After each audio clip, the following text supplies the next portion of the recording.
Hey guys, you are tuned into another episode of Victoria Jenn TV, and today I'm interviewing Ruben Rojas, who is a street artist out here in California. And in fact, he is so much more than a street artist. He's invoking emotion through his art, revitalizing communities through art, and using urban environments as his canvas.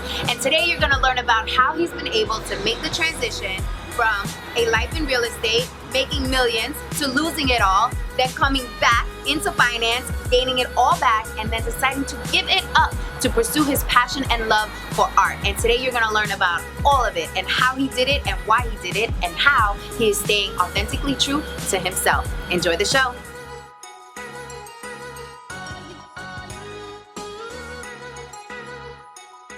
Ruben, thank you so much for being on my show. When I met you, what was it, like a week ago out in Napa, you spoke to me, your messaging spoke to me around how you've been able to completely reinvent yourself multiple times, kind of come through the fire, and now find yourself in a place where you're operating purely out of love, which is definitely something that I connected with for sure. So let's start there. Talk to me about this love movement and how it came about. The love movement. Yeah. Never called it a love movement. Well, that's what it is. At least that's how I saw it. I was like, wow, this is a movement. This is incredible. You know, taking urban environments and turning it into your own personal canvas. I think that's dope. So, and I know the fire behind that is love. So I want to know more about that. So I do use the line that I use the urban landscape as my canvas to invite the world or the viewer to look at it through the lens of love. And I didn't realize that until a couple of years in the path, because what you start seeing is a lot of billboards are saying you need a bigger butt, you need bigger boobs, you need The to pressure freeze the is fat. real. Right? They make you feel insecure. They're digging into your fear and your scarcity and your unworthiness, and then we consume and we buy, and that's natural. And it's not a bash on advertisement, but it is more saying, hey, you don't need that. You're exactly how you're supposed to be. You're made exactly how you're supposed to be. And if I paint you are beautiful on the wall, like I truly mean it. And that's for everybody. Like when I paint for myself. And even when I paint that, you know, even as men, we have all the conversations that we get and what are we supposed to look like and what is masculine and what's that supposed to look. So to me, it's like, hey, Ruben, you're beautiful exactly how you are. And then to someone else, it's, hey, yeah, I'm supposed to look this way. Maybe I'm a little overweight. Maybe I'm a little big boned. Maybe I'm a little short. Maybe I'm a little skinny. So it's just saying, hey, you're perfect. So you color the word love in a number of different colors. It's very diverse. So talk to me about the reasoning behind that. So I use either use a white background or a black background. And that is kind of superficially like a nod to racism, right? Okay. And it's not in your face, it's not direct. I really don't tell anyone unless you ask and we kind of dive into it. But then the reason that I put love all over it in a bunch of different colors or shades or textures is things because we all love differently. There's no right way to love. There's no wrong way to love. You can love by sharing food, by having a conversation, by giving a hug, by quality time, by gifting, by acts of service, whatever it is and however you do it. Right. We also change how we love. You know, maybe as a kid, we loved in one way. And as an adolescent, we loved in another way. As an adult, we love in one way. And I'm not a parent yet, and I'm sure when I become one, that's going to flip my world upside down. And I'll see what that kind of love is. Right. So that's really what that stands for. And then color just makes you feel good. It's happy. We're not used to really seeing it. The world is very beige and boring. Yes. Very drab. Very vanilla. Yeah. Yes. So that color gets your attention. Definitely. And you know, that's actually one of the main objectives behind this show is encouraging and empowering people to live in color, right? Color outside the lines. Live in your truth. Be comfortable in your own skin. Don't feel like you need to conform and adapt. Be colorful. Be vibrant. So was love something that you carried with you throughout your whole life? Or is this like a new phenomenon that you bestowed upon in this new reinvention of you becoming a street artist? No, I mean, it's always been there. Latino culture and male culture is very machismo. Yes. But the one thing I'll give my dad is he did show affection. He did kiss us. He did hug us. That was one thing that he shared. So we didn't have a lot of that. So love's always been there. It's important. I think it's also part of the fact that we get to come from love. And if we come from that more often than not, everything else just falls into play. Mm-hmm. And then a couple years ago, this just kept reinforcing. I was in this workshop and I kind of stood up in front of everyone and yelled out love. I am love. And then that was it. And that's when I started really using it more and more and more.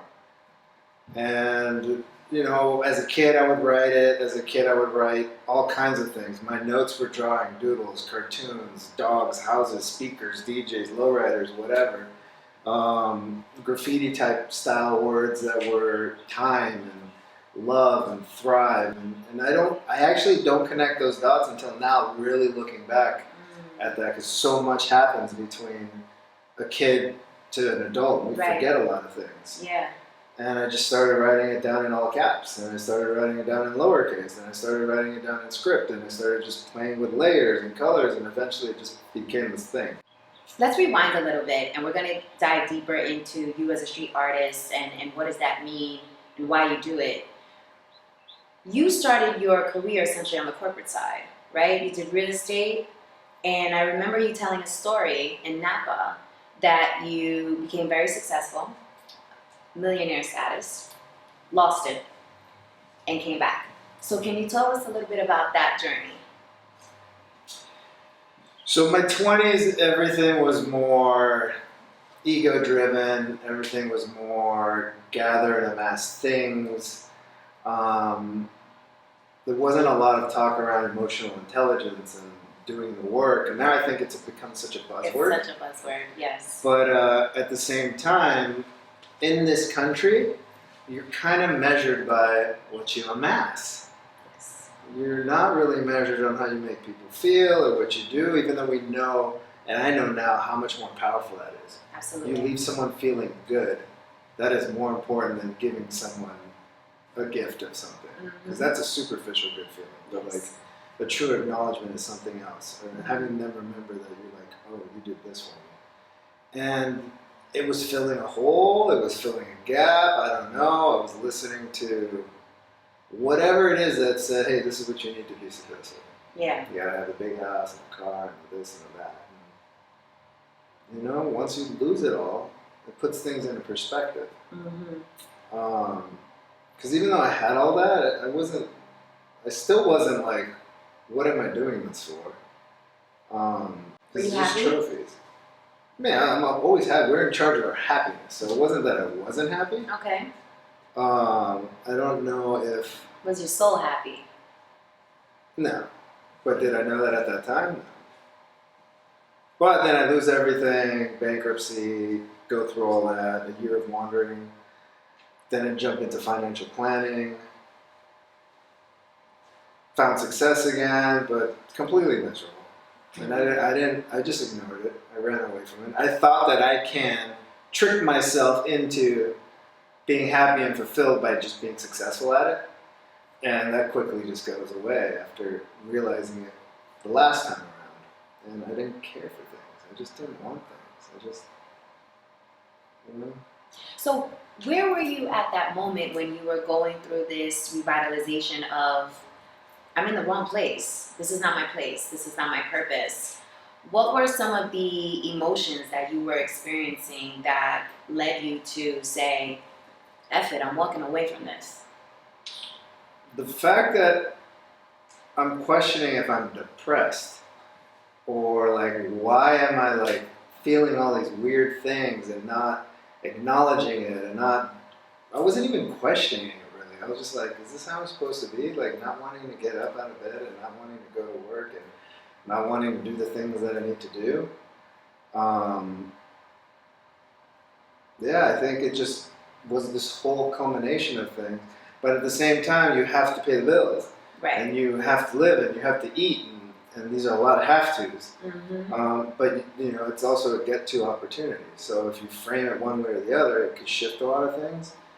And it still took a long time to get to this point. So, I mean... So you essentially were not operating in your truth. No.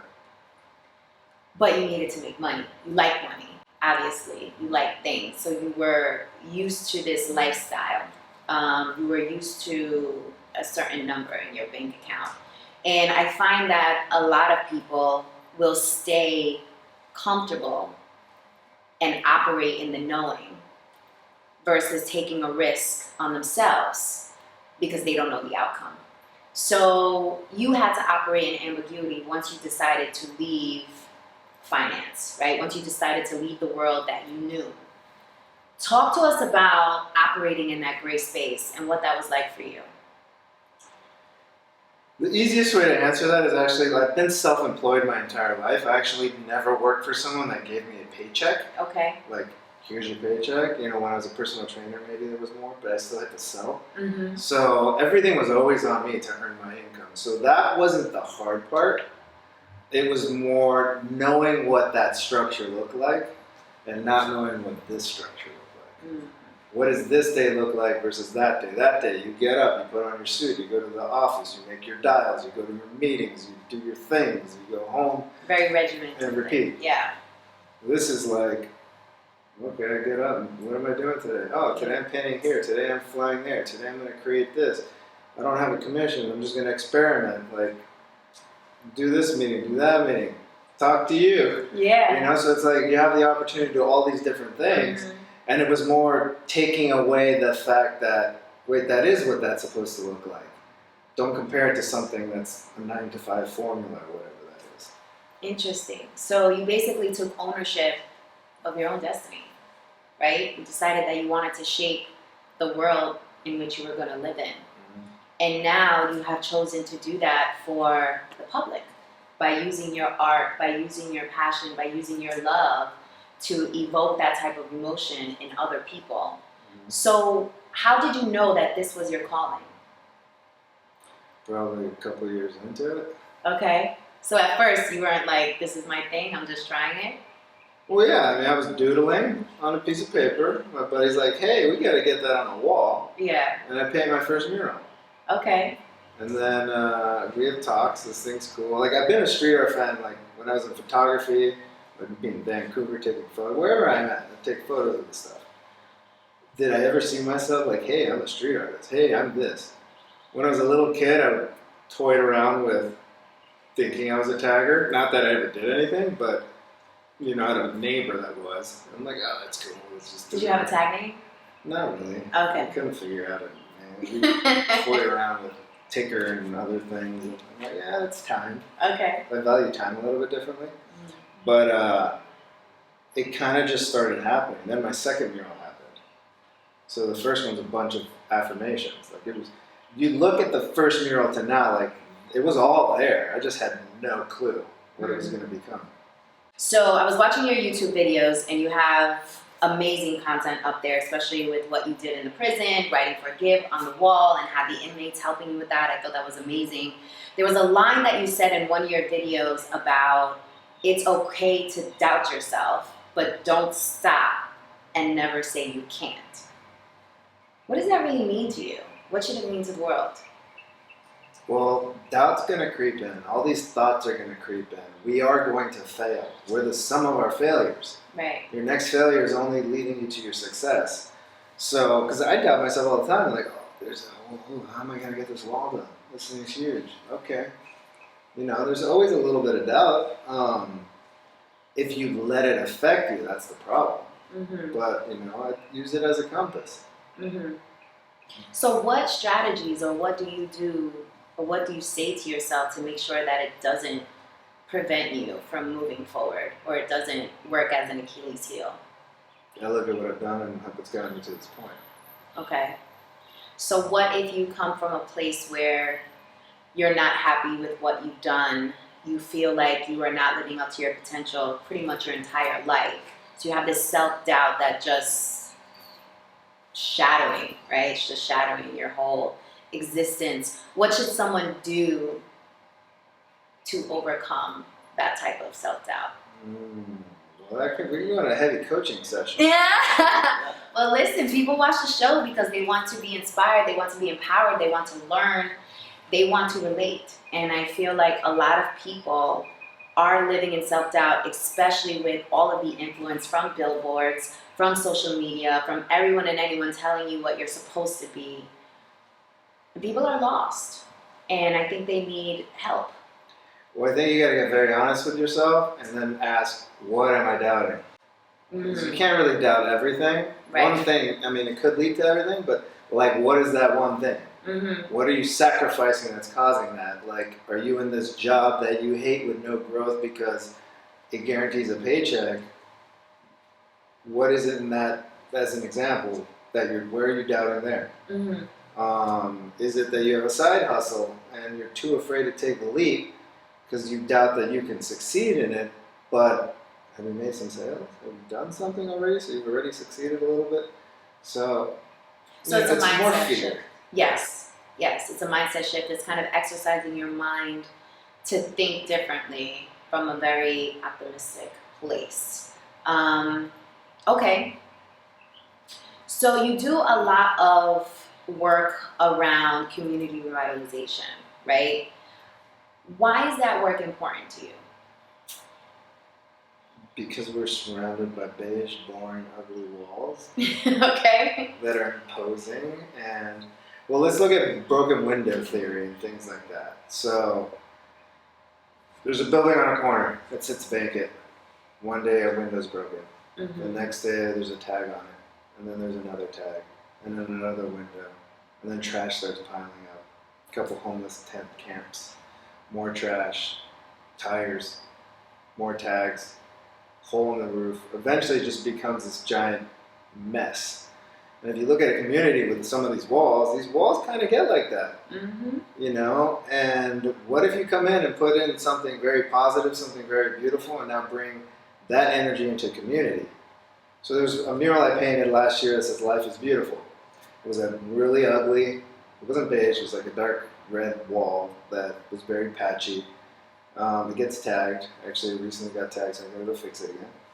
But the people in that neighborhood, it's an open parking lot that's closed off. So that's where people take their kids because there's no real park. They kind of made that the park. And then the messages, they say, like, hey, my kids are looking at this, and they can ride their bikes and they get this positive message in a pretty tough neighborhood. So that's why it's important. So giving people that uplifting, that optimism, that opportunity to be like, oh, other people do care, or there is another way to view this thing. Would you say that you are now living the dream? Oh yeah, every day. So, do you have bigger dreams for yourself? Oh yeah. Like what? Don't know yet. Oh, don't know yet, but you know you have bigger dreams for yourself. I mean, getting into sculptures, evolving the work. I'm always talking about evolution. What's next? Bigger walls. You know, one time I'm like, I'm gonna paint a 7-story mural. It's just gonna happen. I have no idea how I'm gonna do it. It's gonna happen. And guess what? The opportunity's there now. Like, yeah. We're actively designing and bidding and budgeting this thing out. So it's just getting bigger and better and evolving.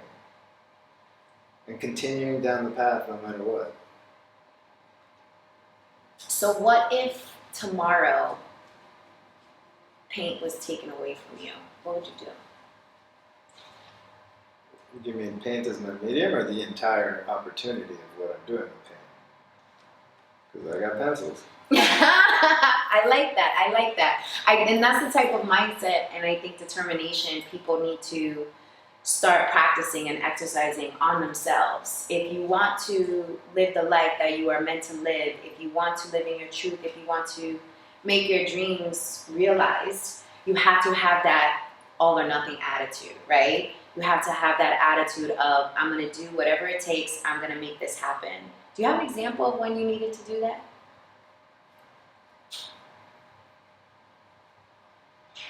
I mean, all the time. All the time, okay. You know, there's times where sometimes I'm like, how did I pull that out of my, And it You can happens. curse on this show, by the way. How did I pull that out of my ass?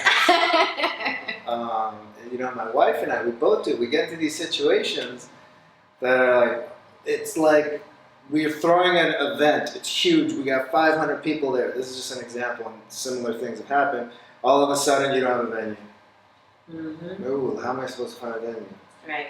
Somehow, just because of sheer willpower, determination, yes, there's panic mode and like cursing and stress, but then you're like, we'll figure it out. Mm-hmm. So I think it's just being resilient, believing in yourself. And I know it's hard, you know, some people are brought up in a certain way, some people are empowered as a kid, some people have more self-confidence than others, but eventually you can work past all those things and shift. Doesn't mean you're not going to fall back into your shit, but you can shift out of it quicker. Or they can just go visit your murals, right? And be moved and be inspired. So what is the one piece that you've created that you're most proud of? There's no one true favorite. You know, It's like you have so many kids and you can't have a favorite. Well, because they're all very special. They all have a very specific meaning. They all serve a purpose. I don't really repeat murals. I'll repeat styles, colors, patterns, the love. But the sayings are usually different. One that I had a series on is I am. I am love. I am are two most powerful words you can say when you speak to yourself. A lot of times we wake up and we say, I'm fat, I'm ugly, I'm unworthy, I'm not good enough. But if you keep saying that, guess what? That's true. Right. It's true. I'm sick, I'm sick, I'm sick, and then you make yourself sick. So, and then another one I did two of is You Belong Here. And the first one I painted, someone literally said, like, your art saved my life. I didn't kill myself because I saw it. So then I painted another one of those, and then I'm like, that might be one I need to paint in a few different places. It's just the same, the murals look completely different, but the messaging behind it. So I think those are important. But in general, they all are exactly what that wall needed. Sometimes I say the walls speak to me. I wanted to ask you, do you find that when you paint, it's therapy for you? Yeah, I check out. Like, most of my business runs off my phone, so I'm on the phone a lot. Social media, all those things are important. Like, I love connecting with people, but at times when I'm painting, I forget to check my phone. I'm like, that doesn't happen that often. When I'm painting, it does.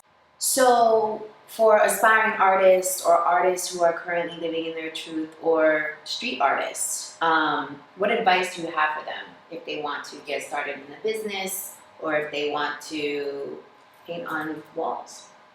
It's not easy. And it doesn't happen overnight. It may look that way, but it doesn't. Yeah, let's talk about the it's not easy part. Well, so it's not like people call you. Now, they do. I'm very blessed and grateful for the opportunity of people calling, commissioning me. I've been consistent with my work for 5 years now. So there's something there. But like at the beginning, it's like, hey, you have an ugly wall, can I paint it? Don't worry, I'm just going to do it. Right. And then eventually they say yes. But coming from finance, I've had more rejection than probably a lot of people, unless you're in that same space.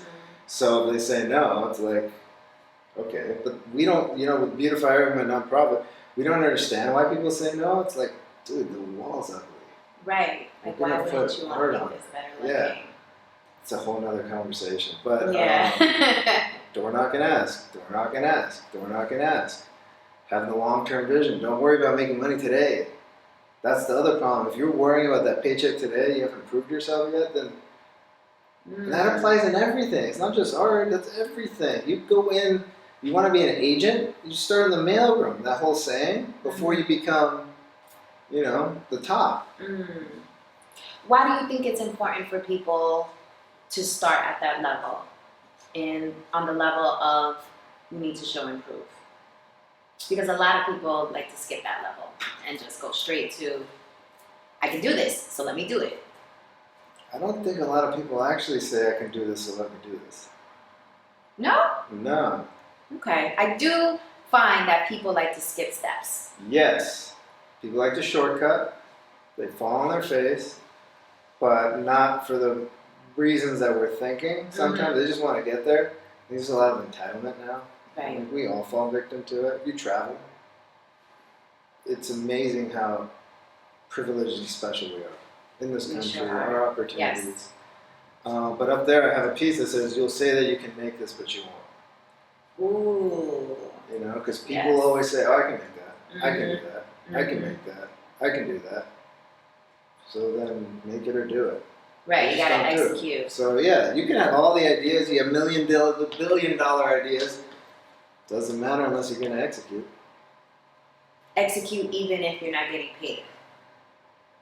If you believe in it, you'll get paid one day, but you should be doing it just because you want to and love it and believe in it. If you do everything just for money, then that's a slow train of misery. Did you find that that's where you started at your career? That you were doing things just for money? No, I mean, in like real estate, I didn't know any better. I just made money straight off my first month. I'm like, wow, this is awesome. I have to do this to do this. Cool, let's do it. I didn't know any better. Right. In finance, I knew better, Mm. but I had to dig myself out of a hole and make a life for myself. So. Did you find that in real estate or in finance, as a Latino man, that you needed to wear a mask or adapt? So wearing masks, that's huge because I talk about that stuff. A lot of people I hang out with talk about that stuff. I was always me, but in the sense of the masks that we had to wear, or kind of what we were taught, is like you have to put on the mask of what you're way more successful than you have to appear more successful than you may be. Mm. You know, especially in finance, they want to know that you're bringing in millions if you're going to work with them. Mm-hmm. Not that you ever say that, but you carry yourself that way. You wear the clothing that way. You wear everything that way. You know, fake it till you make it. Mm-hmm. There is some truth to that because Right. inside it's you getting your own confidence for it, but not to the point where it breaks you because you're in debt or you're just a straight up liar. I don't believe in that. Okay. So tell us more about your nonprofit, Beautify Earth, and what you're trying to do with that. So Beautify Earth is a 501c3. We are now 5 years old. There's a lot of growth and change and shifts happening, but the goal is to end ugly wall syndrome, paint 1 million walls. We know we can't do it alone, so if we can inspire the world to help us do this, whether it's as Beautify Earth or as just an artist or whoever or whatever, walls are an opportunity for artists to inspire and start conversations. And, you know, I like to joke around, if Trump builds his wall, I'm going to paint it. We'll see what happens afterwards, but I like it. I like it. we'll see what that looks like. Pull a Banksy or something. Yeah. So how can people learn more about you? How can they follow your story? How can they get involved? At Ruben Rojas on Instagram is where most of the current everything goes. Okay. And anyone can comment, reach out, DM, I reply. RubenRojas.com website. Beautify Earth is at Beautify Earth and beautifyearth.org. Okay.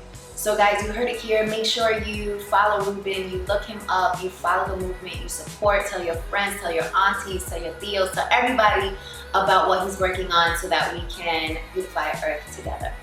Thank you so much for joining.